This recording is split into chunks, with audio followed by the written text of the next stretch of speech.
All right. Welcome to Ethics and Critical Thinking. Um, so, my name is Ross Colebrook. I've been a professor at Baruch for about 7 years now. I think this is probably we're getting around the 50th time I've taught this class. So, I've taught this class a bunch of times, um, but I teach a bunch of other classes for the philosophy department. I'm teaching philosophy of law this semester. I'm teaching um, experimental philosophy in the fall, and occasionally I will teach other classes. I've taught 20th century philosophy, um, special topics classes on metaethics and moral psychology, um, and a bunch of other stuff elsewhere. But yeah, what our plan is for today here is just to go over what this class will be, what will be expected of you, and what you're going to be doing for next time. So, um, yeah, we're going to have a short class today. Just going to go over the syllabus, explain to you guys what this class is all about. Uh, okay, let's go ahead and take a look at the syllabus here.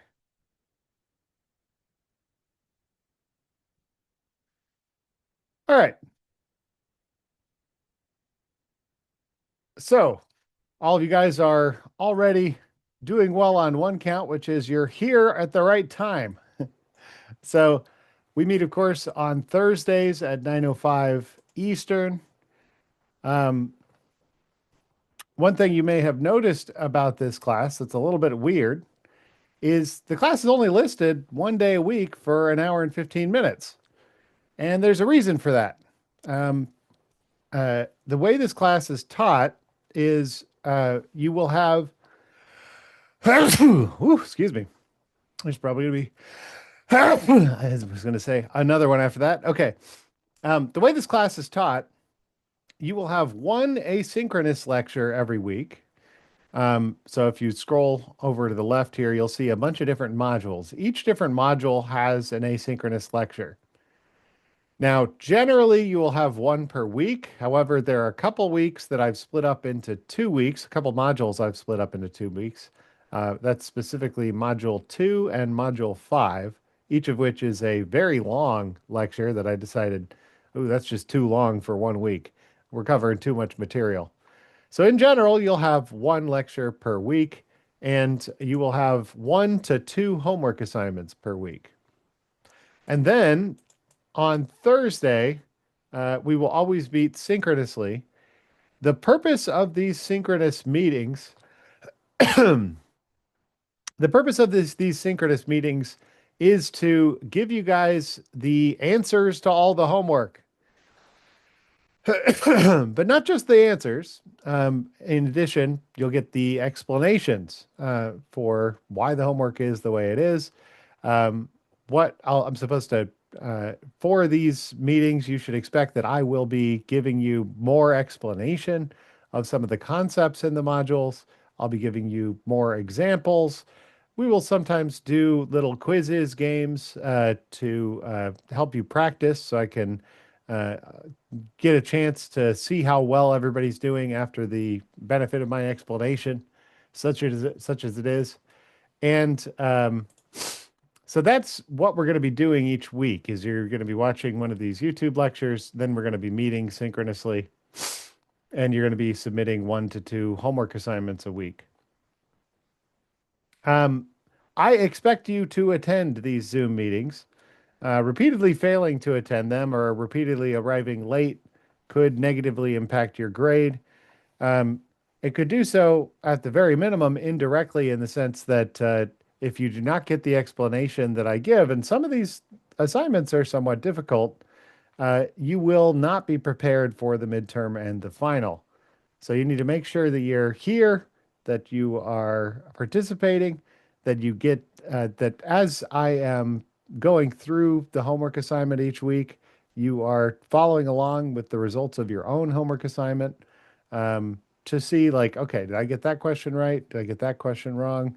is his explanation for this question um, something that makes sense to me, or do I need more explanation? That's going to be what we're going to be doing in a lot of these Zoom meetings.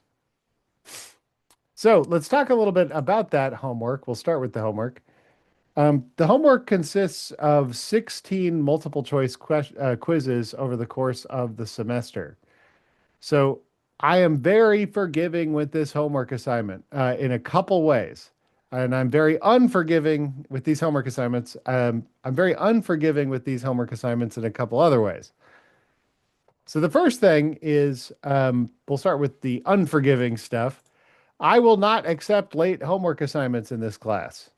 The reason is that we're going to be going over all the answers to the homework on the days that we meet. Every homework assignment is due at the start of the class that follows that module, right? So if we go and look at this, Module 1, Introduction to Reasoning, we got homework 1A, homework 1B, right? These are both due next week. Now, these homework assignments are due at 9:05. So the start of our class next week, February 5th, next Thursday, right? If you are late with those, you're going to get a 0 on it. And the reason for that, yeah, is because we're going to be going over every one of the answers to homework 1A and 1B. So I do not want to give any student a leg up over other students that's unfair by allowing you to take it after we've already discussed all the answers, right? Hopefully that makes a lot of sense. Now, it's pretty unforgiving in that sense. It's unforgiving in one more sense, which is you will not get the answers to the homework assignment until we meet. I have Brightspace set up not to reveal the answers until after we meet. So when you finish it, you will see your grade, but you won't see which questions you got right, which ones you got wrong, what were the right answers, etc. And I do that just so that we don't have like one student take all the homework assignments and then just share it with everybody, right? The whole purpose of these homework assignments is to serve as what are called formative assessments that you learn as you are doing them, right? So they're not just me trying to see how well you're doing, how much you understand at a given time. They're also an incentive to like work consistently over the course of this class. Okay, so those are the two senses in which the homework assignment portion of this class is unforgiving. There are two senses in which it is quite forgiving. The first one is I'm only taking your best 10 homework assignments. So there's 16 in the class. I'm only taking your best 10. That means you can really screw up 6 of them and you can still get a perfect score for your homework, right? So another way it's forgiving is I have makeup homework assignments for every one of these homework assignments. So the makeup assignments you'll find under each of the modules. We got homework 1A and 1B makeup here for next time. These are little quizzes. They're only 5 questions long, but they're questions that correspond with the concepts in each of the homework assignments. So 1A corresponds with 1A, right? 1B corresponds with 1B. Each one has 5 questions, and it's worth a total of up to 4% of your grade for homework 1A or 1B or whatever. Or each of these questions is worth 4% up to a total of 20%. So how this works is, suppose I take homework 1A and I don't do very well on it. Suppose I get like an 80%. Well, I go, well, an 80% is a B minus. I want a little better grade in the class than that. So what I'm going to do is I will take homework 1A and suppose I get all 5 questions right on it. Now that 20% will get applied back to homework 1A and I will now have 100% on homework 1A. Now, you can't get more than 100% for the homework, but nevertheless, you can get up to 100%. So anytime you don't get a perfect score on the homework, you should go ahead and go back and do some of this makeup. Where the normal homework assignments are due at the start of class, the week following the module lecture, the makeup assignments have no defined due date, except for they have to be in by the very end of this semester. So I would recommend that you not attempt the homework makeup for any of these homework assignments until after you've had the benefit of our discussion during our synchronous Zoom meetings, right? So next week on Thursday, we'll be going over these two homework assignments. After we conclude, if you are not happy with your homework assignment grade, you can boost it substantially by taking the information that you learned in our meeting and taking these these makeups afterwards. Another thing I should note is you get one attempt on these homework assignments. Once you submit it, that's your grade. I do that because I've taken online classes before, and what I've found is if the professor allows me to just retake a test over and over or retake a homework assignment, there's a strong temptation to just like answer randomly and then retake it and use the benefit of the answers you got from answering randomly to just fill it in, right? Again, I don't feel like that would be very good pedagogy.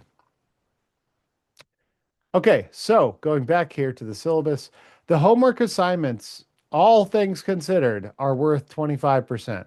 And like I said, there's a bunch of things going into that. There's 16 of them. I'm only taking your best 10. Each one of them has an associated makeup assignment. So in general, this class is set up to where there are multiple opportunities for you to do additional work to prove to me that you understand some subject before you get your final grade in that subject. Another area where that comes up is the fallacies paper assignment. So the fallacies paper, which is right here, it's over on the left side here, along with all the modules.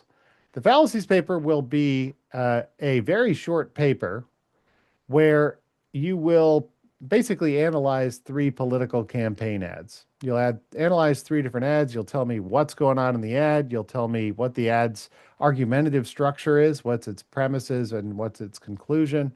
And you'll explain to me why it qualifies as one of the various logical fallacies that we cover in Module 5.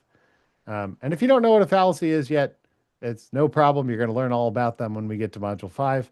But speaking broadly, they are bad patterns of reasoning, right? So this paper doesn't require an introduction or a conclusion. It's just 3 separate discrete analyses of 3 separate ads, each of which should have a different fallacy in it. That paper is one that you can submit, and if you do poorly on it, if you're not satisfied with your grade, you can totally rewrite this paper. You can pick out 3 new political campaign ads, pick out 3 new fallacies, and submit a new paper. I will take whichever of the 2 grades is the higher one, right? But it's worth, like all these things in this class, it's worth being careful on the first time around because otherwise you're going to have to rewrite a whole new paper.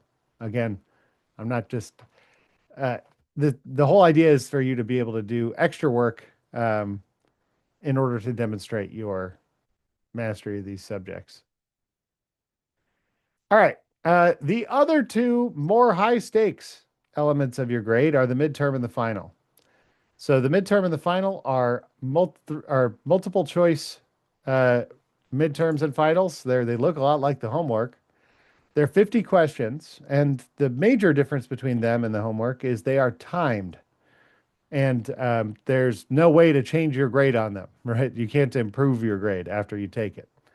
So these are your opportunity to demonstrate to me that you really understand this stuff and you can actually apply it in a timed format. You get 2 hours.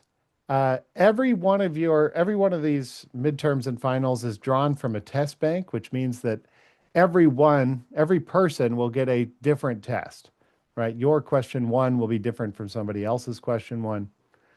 I want to specify that you are not allowed to collaborate on the midterm or the final with any other student or with large language models.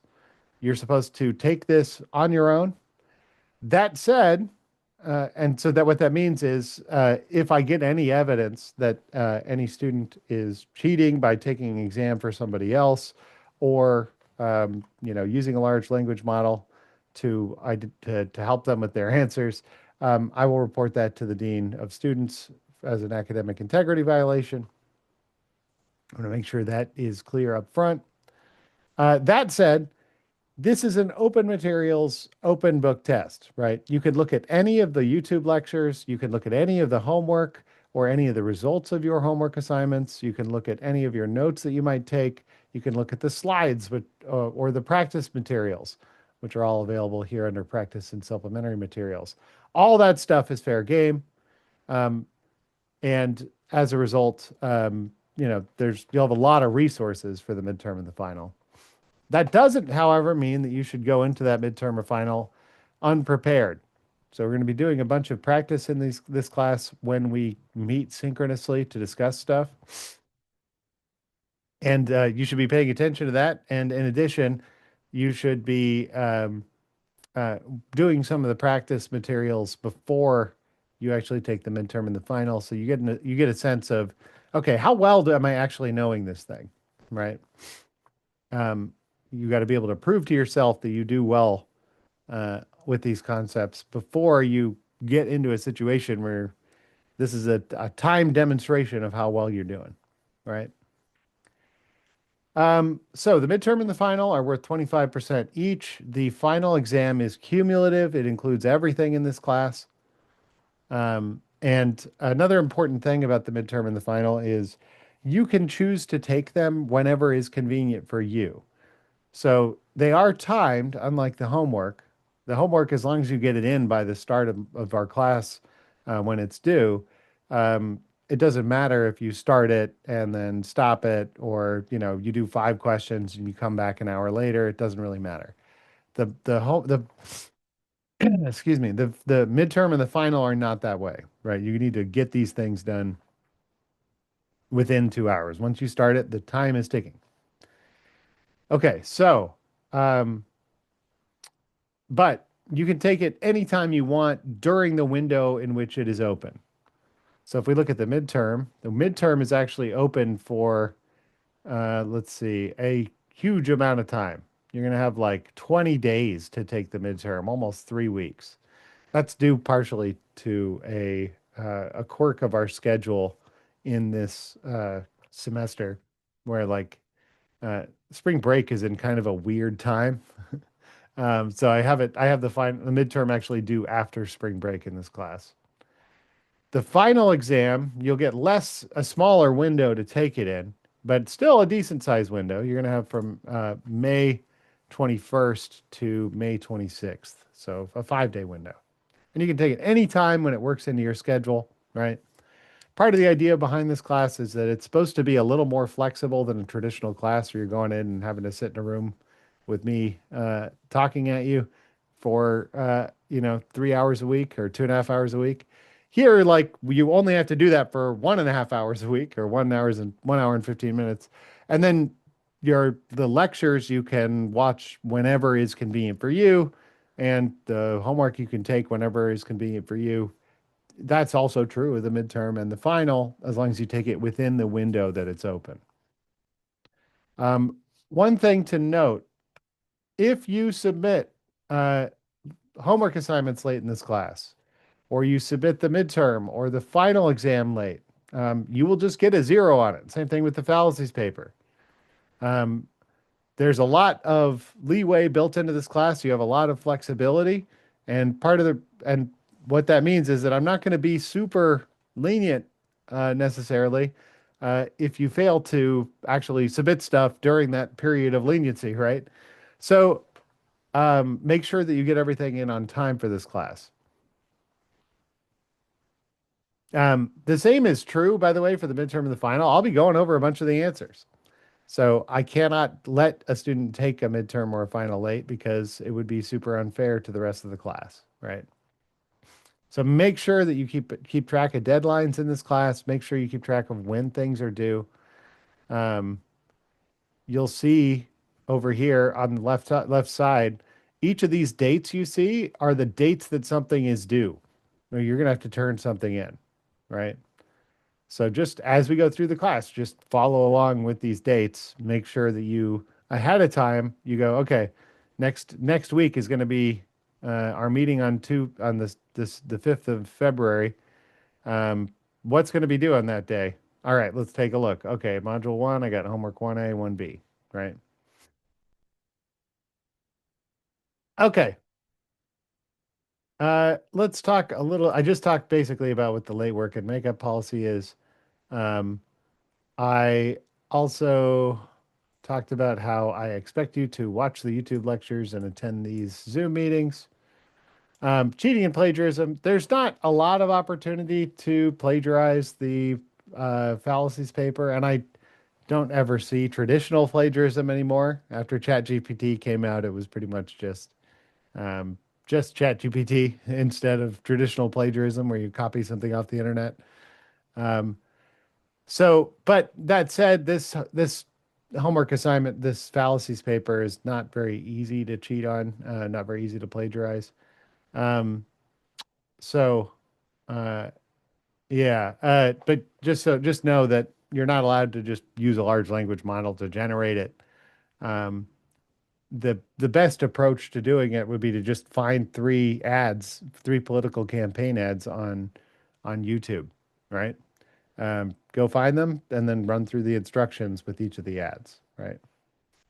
Um, but I'm mentioning this paper. This paper is not due for quite a while, right? The fallacies paper is not due till April. Just want to make sure you know about it up front. Um, yeah, so cheating, I already mentioned if I get any evidence that anybody's collaborating on the midterm or the final, not doing their own work, using a large language model to do the midterm or the final. I have Brightspace set up to report a lot of information to me, by the way. So when you're taking your midterm, I better not see, or your final, better not see ChatGPT or other or Claude or you know DeepSeek or whatever on your tabs. Um, so uh, that's what that's all about. Counseling services. So here's my pitch. I think this is pretty important. It extends beyond counseling services, but connects with it. Um, every semester, I have um, two or three students whose life is absolutely falling apart as they are taking my class. Um, and sometimes those students reach out to me as they're going through really difficult times and tell me, "Hey, professor, I may need to turn this in late because my grandma's in the hospital ahead of time." They'll tell me that, right? A lot more believable ahead of time, by the way. Or they'll say, it runs a gamut. Like, you know, students at Baruch are working people. People come from all kinds of different backgrounds. People have all kinds of different obligations in their life. And sometimes those obligations run up against school, right, in a way that may make it difficult for you to complete homework or exams or whatever on time. Um, so if you are going through anything really difficult in your life, if you're experiencing a real big threat to your physical health, like you're in the hospital or you're really sick for a while, or you're having a mental health crisis of some kind, or really struggling with anxiety or depression, or if you are kicked out of your housing and you are homeless for a while, or if you are getting a divorce, or your kid is having trouble, right? Um, or you lose your job, right? All of these are good reasons to loop me in and tell me, "Hey, professor, this thing's going on in my life. I may need some consideration, right? I may need some accommodation." And I will be more than happy if you reach out to me ahead of time and you tell me just the broad strokes. You don't have to get into details about your personal life with me, but just let me know if you're struggling with something in your life that will impact your performance in this class. Because, like I said, there's always two or three students whose life is falling apart when they're taking my class. And I swear to you, it's not the result of taking this class. It's just a coincidence. But that always happens. And for some students, they tell me ahead of time, I'm able to make accommodations for them and it works out fine. And for other students, they tell me at the end of the semester, hey, professor, my grandma died back in January, and I really had a hard time submitting like homework assignments for like 2 months. But now we're in May and they haven't submitted half the homework assignments in the class, and it's just too late, right? It wouldn't be fair to the other students, and it doesn't seem like it's a plausible demonstration of your progress through the class. And in those kinds of cases, I just have to fail you, you know? So don't make me fail you when, it's really life that's letting you down, not yourself, right? Just bring me into it. So if you're going through anything like that and it's really causing you a lot of anguish, talk to the counseling center. We have a counseling center at Baruch. You can make an appointment using this URL, or you can call this number. If you are outside of business hours and you're experiencing especially an acute mental health crisis, or you have some other issue like that, you can also call this hotline that the city provides, right?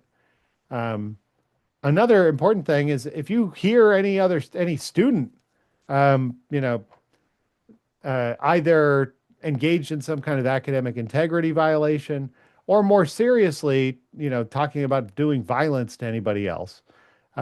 We have a campus intervention team. If they're threatening themselves or other people, um, a campus intervention team whose job it is to just go like investigate this stuff and make sure that people are safe, right? That's their primary directive. I've worked with them a few times, luckily not a lot of times, but I can tell you they're quite responsive and they connect people with resources pretty quick before things spiral out of control, right? And by resources, I don't mean the cops. uh, okay, so uh, disability accommodation. If you have a disability that may affect how much time you need on a midterm or a final, or you have some other required accommodation that's a result of a documented disability, I am more than happy to provide that accommodation. You just have to do it through the Student Disability Services Center, right? And they've got a new system. It pops up and says, "Hey, this student needs accommodation," and I go in and look. Okay, this person needs that. Okay, cool. Adjust Brightspace to do it for them, and then I sign the thing, and then okay, you're good to go. So yeah, just make sure you go through the Disability Services Center to do that. Another important thing, and I can't believe I haven't mentioned this earlier in the class, there's no required reading in this class. So everything you guys are going to be learning in this class is coming from my lectures. So it's all coming straight out of my head, you know. Um, and yeah, so you're not going to need to do any reading. There's a bunch of supplementary reading I have available under practice and supplementary materials. A bunch of these are in there, but you are not required to do any of that reading. Um, so let me talk, and this will be the last thing I cover before I open up for questions, um, about what we're actually going to be talking about in this class. You might be wondering, like, okay, we talked a lot about the nuts and bolts of this class. What are we actually talking about? Like, what am I actually learning in this class?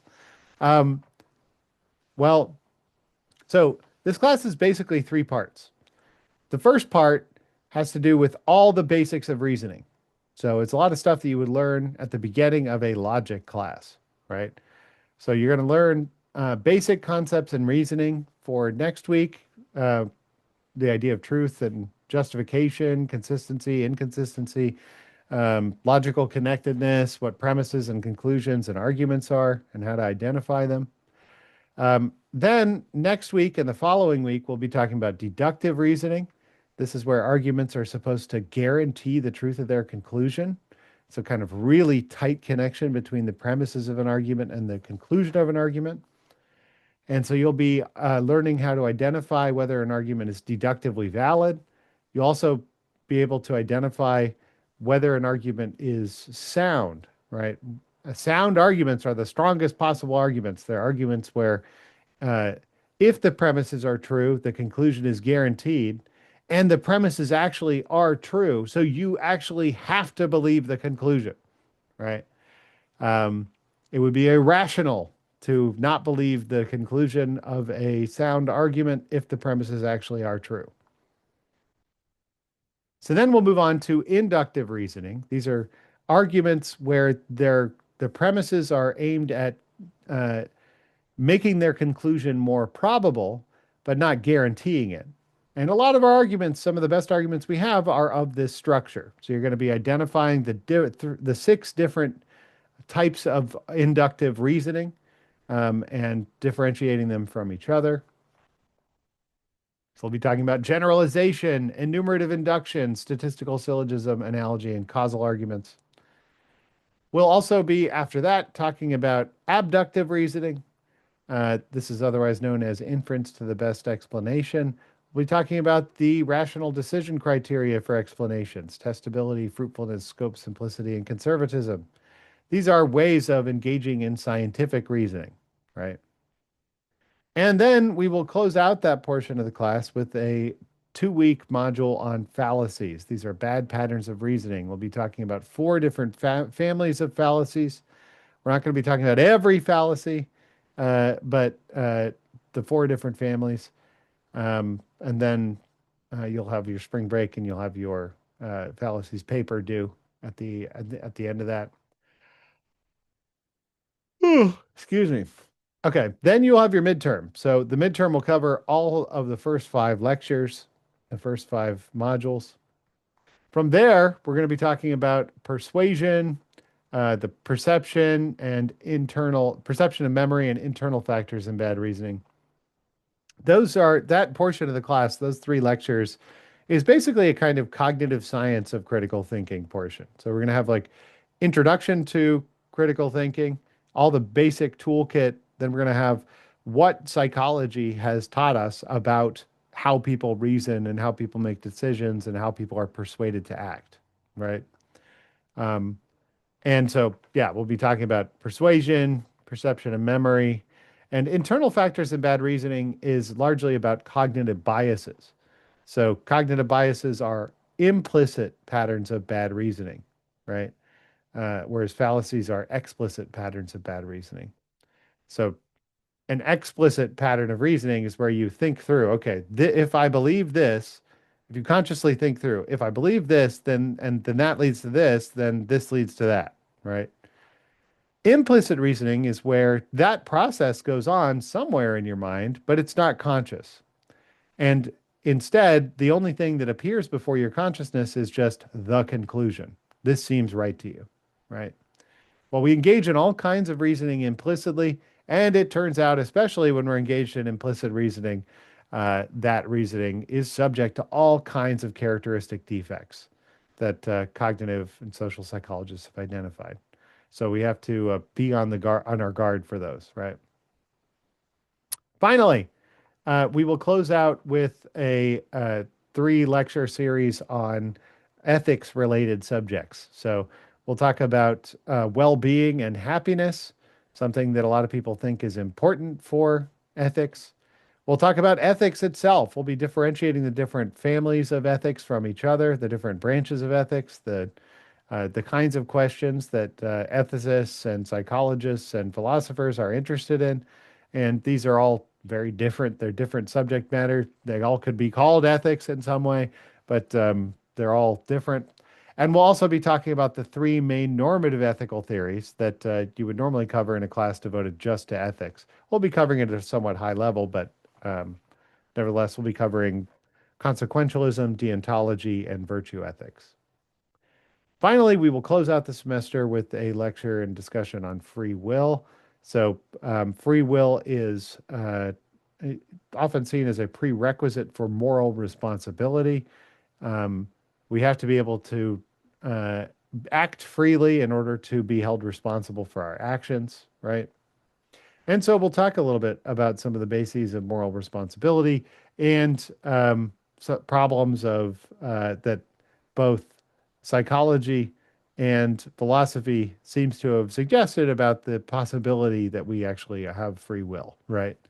So we'll talk about all those potential threats, both from science and philosophy, to the concept of free will. Okay. So that's the basic idea. Oh, I should also mention I have office hours for this class. I will typically hold them between 4 and 5 on Friday. That I recognize is a terrible time to have office hours, and you're probably not available during that time. I'm available during that time. I won't be on the Zoom the whole time, but if you want to hit me up during that time, just send me an email and I'll jump on.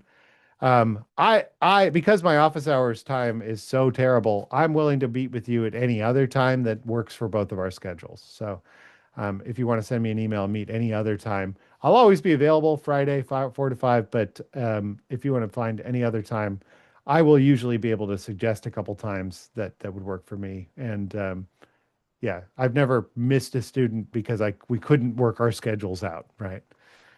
So if you're struggling with anything in the class, you feel like you need additional help, or if you want to just meet with me and talk about anything else related to school, you can you can come to my office hours or set up a time to meet with me. All right. Let's see. Anything else that I missed? I think I covered pretty much everything that's relevant for this class. Um, Maybe the last thing I'll say about this is like the whole purpose of this class is to give you basic tools in your toolkit for thinking more clearly and acting more ethically, right? Um, I think that it's very important to have these basic tools for anybody that's a college graduate, for anybody that gets through college and wants to know like and wants to be you know, a functioning member of society where you contribute both not just by doing work for people, but by being a thoughtful member of a democratic society, at least as long as we still have democracy. We'll see. um, but so, yeah, making sure that you are not taken in by bad actors who are trying to trick you by getting you to think like a stupid person. I think that's a really important subject matter, right? And this class is all about how to do that. How do you avoid getting tricked, reasoning badly, being persuaded by people who don't have your best interests at heart, right? Um, this is supposed to give you those tools, give you those weapons to defend yourself and your own mind, right? All right. Any any questions about what this class is going to be? I've been droning on for like 40 minutes now.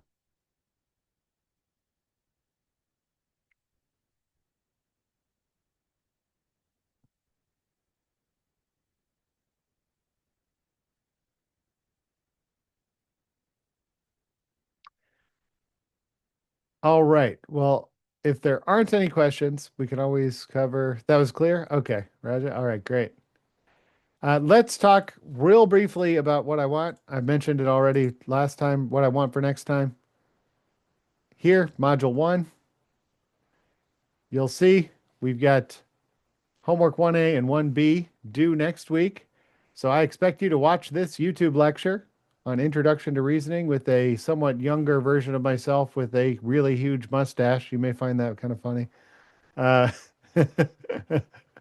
uh, and so watch that YouTube lecture, then take these two homework assignments.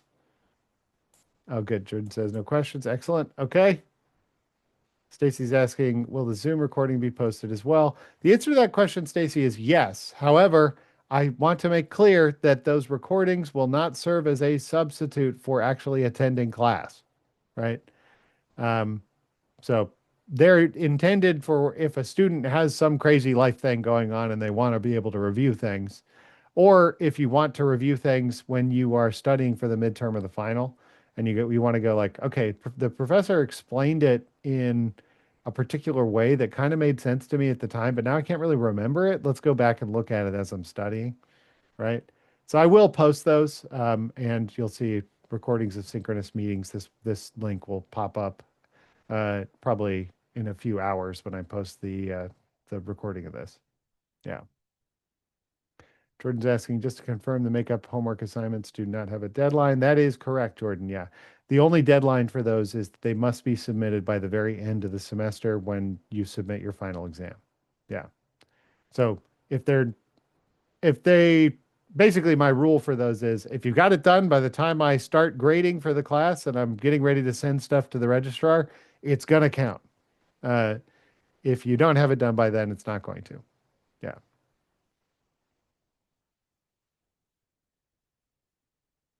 Okay. Yeah. Make sure you get those 2 homework assignments in then for next week, guys.